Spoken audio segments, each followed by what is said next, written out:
জয় মা সকল দর্শকবৃন্দদের জানাই আন্তরিক ভালোবাসা অভিনন্দন। আজকে আমি ঘরে বসেই একটা মন্ত্র দেব ভাবছি। অনেকেই তো জীবনে সর্ষা পোড়া শুনেছেন বা সর্ষা পোড়া করেছেন, আমিও এর আগে সর্ষা পোড়া দিয়েছি। তবে আজকে একটা সর্ষা চালান দেব, একদম মারাত্মক শক্তিশালী সর্ষা পোড়া। মন্ত্র শুনলেই হয়তো বুঝতে পারবেন, মন্ত্রের বয়ান নেই, বুঝতে পারবেন যে মন্ত্রটা কতটুকু প্রভাবশালী। আর এটা আমি মুখেও বলে দেব। আর একটা কথা, আজকে দুইটা ফোন এসেছিল, বড় বড় জায়গায় তারাপীঠে গিয়ে কাজ করিয়েছে, 20,000 25,000, কিচ্ছু ঘন্টার মাথা কিচ্ছু কাজ হয়নি। এমন আমার প্রায়ই ফোন আসে, তাই আমি ভিডিওতে এর আগেও বলেছি, তাই আমি এখন আবার বলে দিচ্ছি, যারা মনে করেন নিজেরা পূজা পাঠ করে না, যারা নিজের কাছেই মাল নাইতে, নিজের কাছে জলের স্টক নাই, অন্যদের পিপাসা কি মিটাবে? অর্থাৎ নিজেরা যদি পূজা পাঠ প্রতিনিয়ত না করে, জপ তপে প্রতিনিয়ত ঘন্টা 2 ঘন্টা ব্যয় না করে, নিজে জপ না করে, নিজের ঊর্জা শক্তি বেশি না থাকে, তাহলে অন্যের সমস্যাটা সমাধান কিভাবে হবে? নিজের জপ তপ কন্টিনিউ করতে হবে। আমি তো নিজের কথা বড় বলি না, মার চরণে আশীর্বাদে আমরা সবসময় পূজা পাঠ নিয়ে বেশিরভাগ সময়টা ব্যস্ত থাকি, জপ তপে নিয়ে। তো এক্ষণে আমি আবার আমার একটা জায়গা, কমপ্লিটের একটা জায়গা করে সেখানে টিনের ঘর করতেছি, যাতে মানুষ আসলে থাকতে পারে। এবং আমিও সাধনার জন্য সেখানে করতেছি। আমি একবার ভিডিওতে আমিও দেখাবো সেই জায়গাটা। আশা করি আমি আস্তে আস্তে রেডি হচ্ছি যে একটু বড় ধরনের সাধনার দিকে ঝুঁকি নেওয়ার জন্য। তাই আমার যৌথ ফ্যামিলি থেকে আলাদা হয়ে আমি নিজের ভাবে তৈরি করছি সেখানে। যাই হোক, জয় মা। সময়ের সাথে সাথে আমি দেখাবো সেই স্থল এবং জায়গা, সেই ঘর। এখন আমি যে সরিষা পোড়াটা দিচ্ছি, এটা হচ্ছে গুরুমুখী সরিষা পোড়া। মন্ত্রের প্রভাব বড় সাংঘাতিক।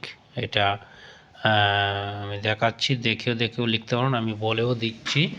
এটা আপনারা লিখে নেবেন। এটা বিভিন্ন বিধানে করা যায়, বিধানটা আমি বলে দেব, সাধারণ বিধানটা। আর যেটা গুরুমুখী শক্তিশালী, এটার মধ্যে শক্তিশালীভাবে করা যায়, এটা আমি হোয়াটসঅ্যাপ থেকে নিয়ে নেবেন।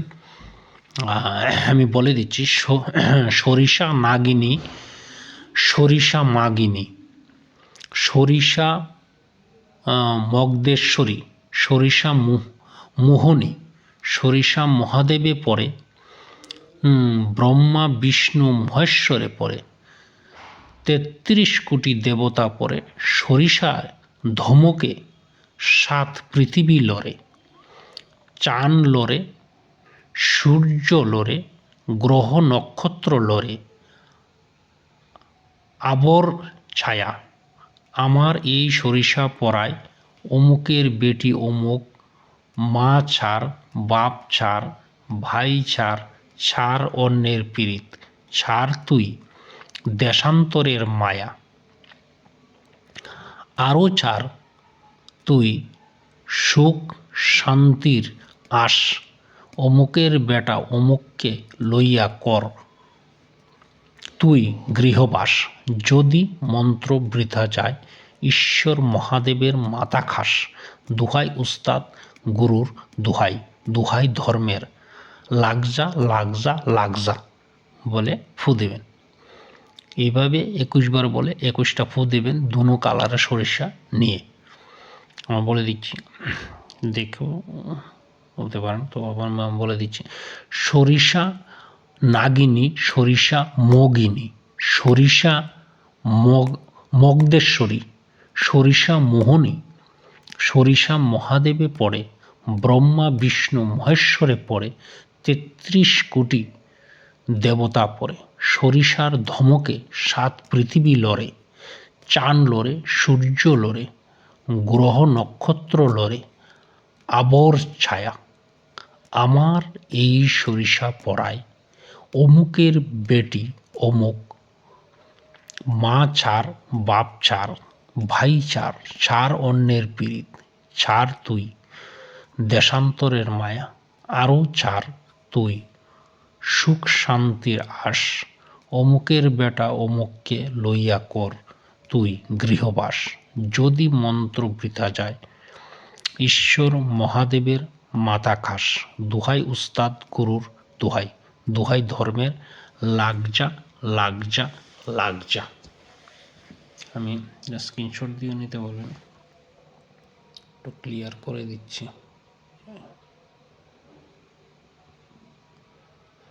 জয় মা জয় মা জয় মা জয় মা শানকালী, জয় মা রক্ষালী। তাই আমি এখন এটার বিধানটা এতটুকু বলে দিতে পারি যে এক মুঠ নেবেন আগুনে ফেলে দেবেন, এক মুঠ নেবেন আগুনে ফেলে দেবেন। তবে এটা ধূপকাঠি মোমবাতি জ্বালিয়ে কোনো শনি মঙ্গলবার দিন 20-21 বার পরে নেবেন, হ্যাঁ, তাহলে ভালো কাজ করবে। তাই বেশি কিছু না বলে, তাই আপনারা নিজের বিবেক বুদ্ধি অনুযায়ী আপনারা দেখবেন, বুঝবেন। সত্যিকারই যারা কাজ করতে পারে, যাদের শক্তি আছে, তারা কিন্তু সেই স্থান দেখাবে, বেশি এডিটিং করবে না। সামগ্রী আমরা যে কাজ করি, ঠাকুর করে দেখলে বুঝতে পারবেন কত ধরনের সামগ্রী থাকে। এবং নিজের নিত্য সেবা পূজা আমরা নিয়োজিত থাকি, আমার চরণটাকে ধরে রাখি, বাবার চরণকে ধরে রাখি। তান্ত্রিকরা কিন্তু জ্যোতিষ থেকে অনেক ভালো, কারণ একটা তান্ত্রিক, যে কোনো তান্ত্রিক দেবী দেবতার আশ্রিত থাকে। যারা ভালো কাজ করতে পারে তারা কিন্তু দেবী দেবতার আশ্রয়ে থাকবে, একটা জিনিস মনে রাখবেন। জয় মা শানকালী, জয় মা রক্ষালী। আমার আদেশ নিয়ে করবেন, লাস্টে গুরুর দোহাই দেবেন, আর অবশ্যই আদেশ নিয়ে দিবেন, সব ভালো কাজ করবে। জয় মা শানকালী, জয় মা রক্ষালী, জয়।